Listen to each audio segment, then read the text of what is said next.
I'm still in the belief that this is hard to. It's hard to believe that with all the resources that the U.S. has, that something as large as as COVID-19 was able to just penetrate our soil and not have any way of knowing that this was the case or how large it could possibly be, Absolutely. or having a plan of action on how the hell we can combat it. Like that type of fumble is very hard to believe that that could happen. On U.S. soil. I'm sorry, we have way too many resources. Like this is some shit that happens. Third world, yes, maybe shit Not can slip here. right past. Not here though. Not a fucking chance. We got way too much stuff. So, with that being said, the calculation that went into play was that we was gonna hit a lick Yeah. from allowing this in. Oh, I see where you're going. Yeah, and there were, and on top of that, we were going to lower our population level as well, and then also we were going to create Hysteria. so much hysteria, so much racial tension as well. We were going to do so many things to keep people in all these different boroughs and hauled up and stressed out and all that stuff like that. That we were going to be able to do so much shit off the clock, basically, that you wouldn't even be able to see in the meantime, right?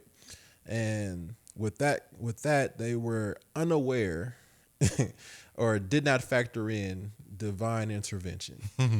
Like you can make all the calculations you want to make in the world and not realize that we have zero control nature, and we have no control over the divine, right? Of just random shit taking place, and they gambled with that.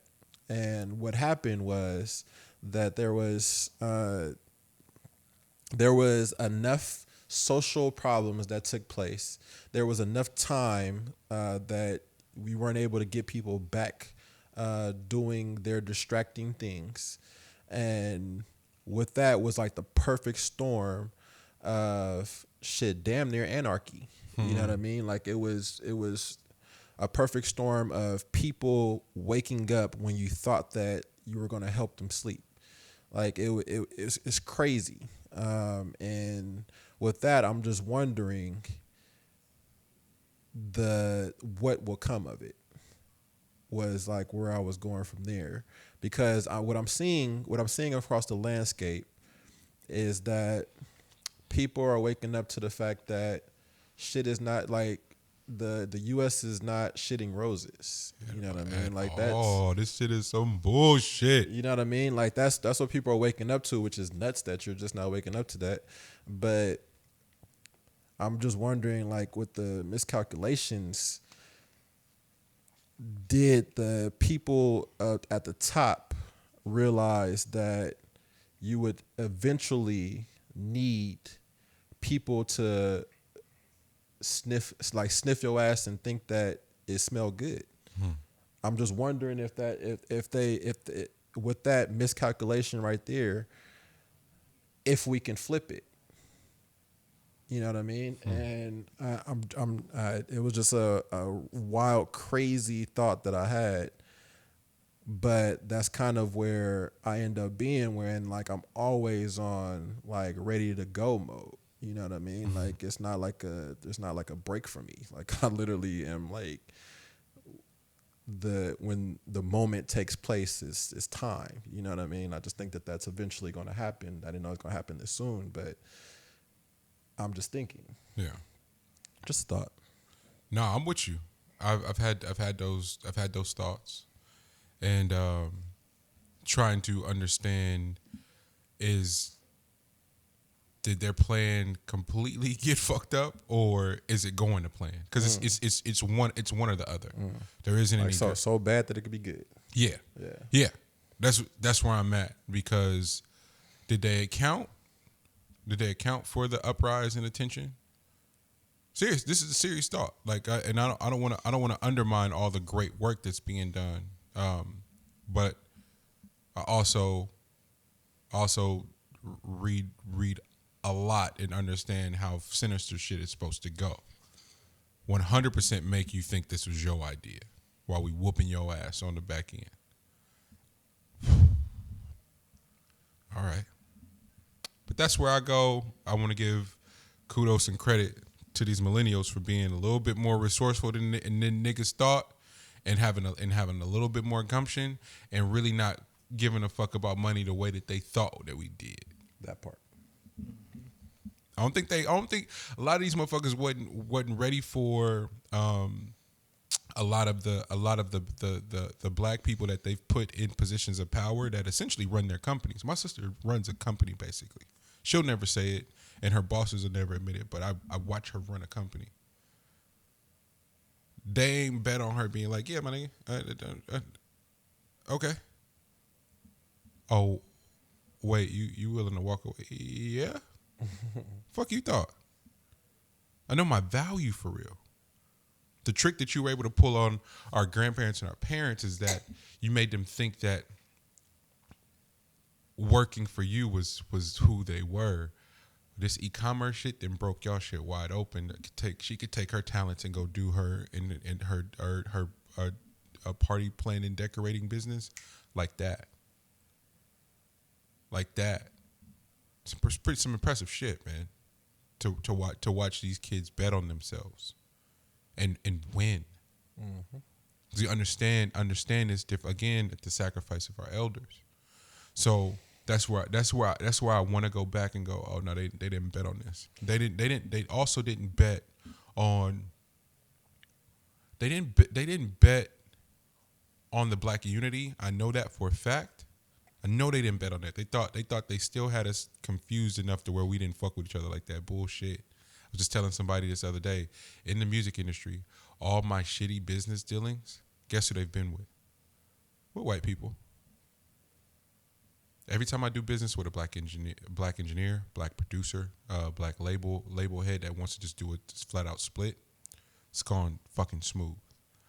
Black rep from an agency, black rep from a brand. It's like, hey, Monty, can you write this? Can you do this? It's smooth sailing. Every time it's encountering an other, there's always some fucking hang up. So I also want to dead that myth too, that black people don't do good business. It has not been my experience in music. It is not. It has not. Also, I think we have to pay attention to our intuition better, and you can tell a black person that they shit. Like they kind of wear it, you know what I mean? Like you see it coming a mile away. Yeah, bro. Like he's full of it, bro. They don't really have like much of like a filter to not be shit. You know what I mean? Like it's just like it's you see it from the beginning, so it's on you. Like if you like look at them and allow them to do the shit that they're planning on doing. Yeah. Because they, black people can't help but just wear certain things. Yeah. And then it's other black people that end up being able to pay attention and see what they're wearing. White people, they fucking oversee everything because they don't put you as an equal initially, so they can't see a lot of things. Like they're blinded by so many things. Yeah. And that's the only thing about this movement, and like the guilt and the finding out things at fucking 30 and above now, trying to figuring out that to this point you've been getting by not paying attention to things, but also the position that you lost, or that thing that you thought that was somebody that was like super talented or whatever. They saw what you missed. You know what I mean? Like that's kind of they saw what you missed. They saw what you missed. It is what it is what it is. And like the people that figure out that shit quicker, that white folks are going to overlook you, the easier you are to puppeteer what they think they're doing. You know what I mean? Like it's just an easy ass adjustment on your mental spaces to puppeteer what they're overlooking about you. Absolutely. Through life. Absolutely. Until you whoop their ass. Like it's nothing personal. It's the fact that your racism got in your way. That's the way to look at racism. Like it's not like I'm trying to teach you how to be less racist. No, I actually want you to just be overtly racist. You know what I mean? Like be as racist as you possibly can be. Come as you are, bro. Be as racist as you possibly can be, because that helps me. That helps me with identification, for one. Yeah. And then for two, I have zero remorse for how I'm about to whoop you. Yeah. Zero. And I keep going back to you talk about the divinity of it all, and that was the last point I was gonna make is where I go. All right, maybe they didn't account for the divinity and the strength of the elders. I had a conversation with my mother yesterday, where in the same conversation, my nigga, she quoted several Bible scriptures, and then out of nowhere was quoting Sugar Free, and I was like, oh, I was supposed to win. My mom is quoting the Bible, and then in the same like train of thought quoted Sugar Free. I was like, oh, I'm untouchable for the win. Exactly. And you gotta remember what Sugar Free's first album was called. Street Gospel. Come on now. Come on now. Come on now. We pod now. Come on. Man, it's slightly joking, but I'm dead ass serious at the same time. Yeah. Like I literally was on the phone like, Mom, you a prophet. You're a fucking prophet. Like this is the energy we need, you know? I'm with you, G. Intertwining the spirits, man. Man.